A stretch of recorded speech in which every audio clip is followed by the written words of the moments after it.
Football is booming everywhere, right? But it completely lacked a unifying global tournament. There was literally no absolute crown jewel for the sport. And that is where Jules Rimet comes in. Rimet was this French football administrator, and he pitched a vision that was so bold it honestly sounded totally impossible to pull off back then.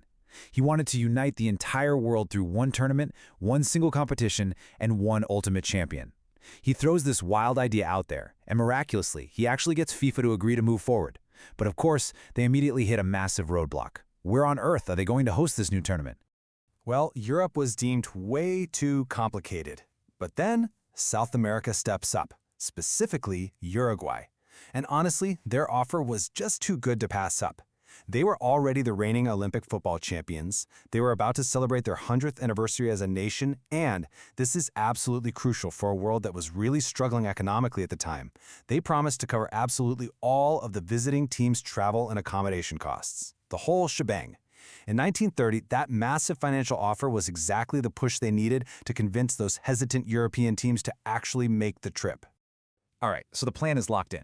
Weeks before the games, 13 teams basically jump on ships for this massive, grueling journey all the way to South America.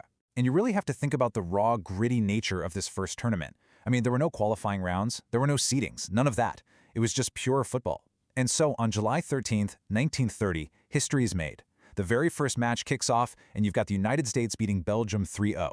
Flash forward just a little over 2 weeks later to July 30th, and the hosts, Uruguay, find themselves facing off against Argentina in the first ever final.